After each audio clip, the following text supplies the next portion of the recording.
vagina. And then I've colored her hair green. I just wanted to bring everything out in front of you a little bit.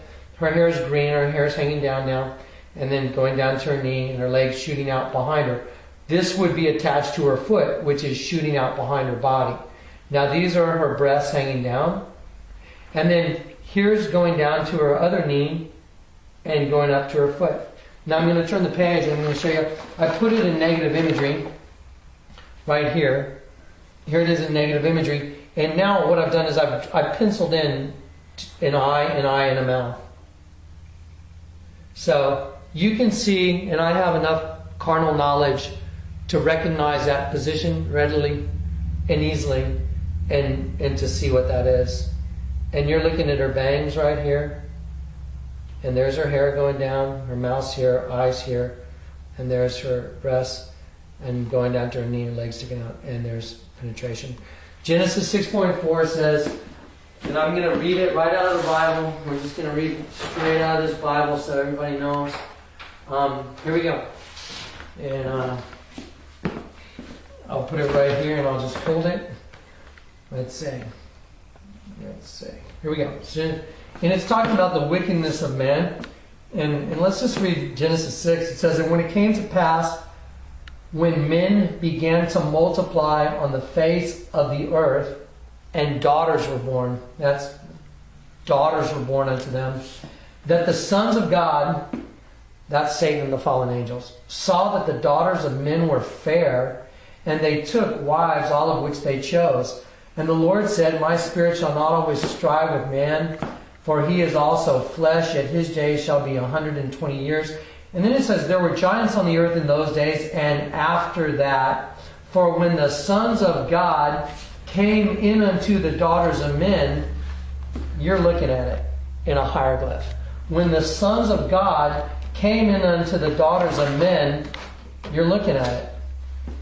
They did bear children to them, and the same became mighty men. Well, I'll tell you what. Look at the world now. The world has become just upside down. Time's up. God destroyed the earth after that. So God looked at the wickedness of man, saw how wicked his thoughts were. Well, if this creature and fallen angel, demonic being, whatever you want to call it, Satan, Lucifer, if this creature is influencing your mind, well, you're separated from God right there. That one scripture, it says, and you who were once alienated and enemies in your mind by wicked works, yet now he has reconciled in the body of his flesh through death. So Christ died on that cross so you could be made whole again. And to present you holy and blameless and above reproach in his sight. Doesn't it all make sense now? I mean, it does to me. Now I can put the whole thing together, and it's so obvious. You know, the battle's internal, your enemy's internal, and God is just waiting right there just to reach down and say, I'm right here. You reach up, I guarantee you he'll reach down the rest of the way, and you'll have a done deal. And all you got to do is reach up. Well, we're going to go from this now, and I'm just going to thumb through this real quick because this has a bunch of images in it, and I just want you guys to see what's going on in here. I want you to see a few other images so you can see what's happening. Okay, watch this. Okay, right here we're just going to decrypt this hieroglyph more, and you can go back at your leisure and look at this. This is an image, I call it the creature. Here's his eye, here's his nose, here's his mouth wide open like a serpent, and he's wearing a yellow turban, you know, kind of a monster. Cool, check it out. Here's like a sheep. Well, not like a sheep. It is a sheep. Once again, here's the sheep's eye right here. Okay, it's coming down the sheep's, like, you know, snoot or forehead and down to its nose. There's its nostril that's facing you. This represents the nostril on the far side of his face. And then here's his lip, and his mouth is open. It's colored in black. And the tongue is hanging out on the side of the sheep's head. Okay, now watch this. We're going to take the sheep right here, and we're going to flip this sheep upside down, and we're going to give the creature the sheep. So now the creature he's eating the sheep. He's got his hand right here, and he's shoving the sheep in his mouth. So he's eating the sheep. Watch this. Okay. This just fascinates. I'm sorry, but fascinates me. It just blows my mind. Okay, watch this. Here it is in like the stone color right here. And I'm just going to go over here real quick to put it together for you. Watch this. Here's the creature right here. There's his eye, his mouth wide open. And he's eating the sheep. Now, I'm going to add that blue alien head you saw earlier in the video to this guy's chin upside down.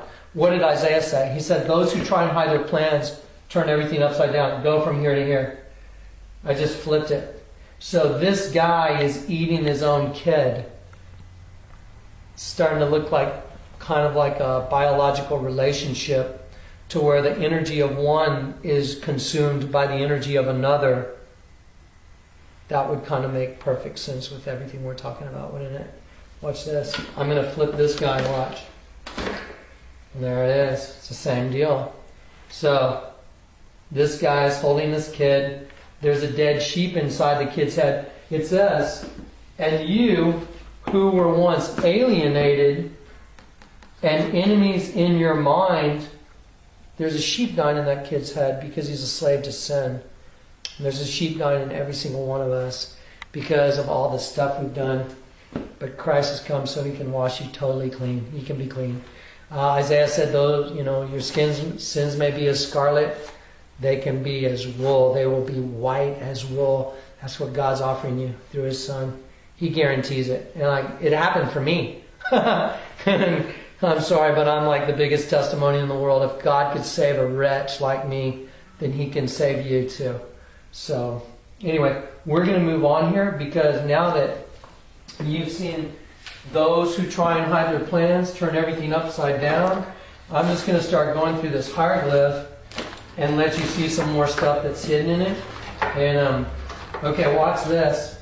I'm going to show you a face. How's that look, Dan? Pretty good? Okay, here's a face. Here's the eye. And here's going down the nose right here, coming up. There's the top lip. There's a line between the lips. And there's the bottom lip. Okay, check it out. That's the entire hieroglyph. You're looking at the face of the evil one.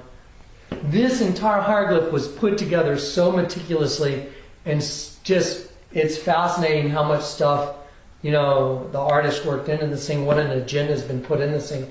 But there's the evil one right there. And it's got the whole entire agenda for the human race hidden in this one hieroglyph. And that's the destruction of sheep, the production of a hybrid species, which is us, and we being the food source. And let me show you what happens at the end of the road. I'm going to let Dano zoom in on a couple things here, but I'm going to show you that hell is real. I'm going to show you an image of the spirit, and then I'm going to get out of his way and let him zoom in on a spot over here on let's see. He can hammer it down on the hieroglyph. Here's an image of a spirit. He's looking up. It's a profile. And this is the forehead, and this is the eye, and this is the nose, like the nostril, coming down above the lip. There's the mouth, and there's the chin, and it's a profile looking up. And now it's turning into kind of like flames. I colored it in, and now we're going to zoom out right here. And here's an image of the same spirit. I've zoomed out with, on the image itself.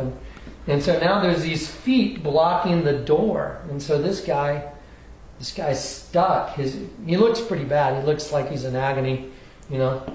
Doesn't look good. So now I'm going to turn the page. And there's that same spirit. And we've zoomed out some more. I've colored in some other things. There's actually a serpent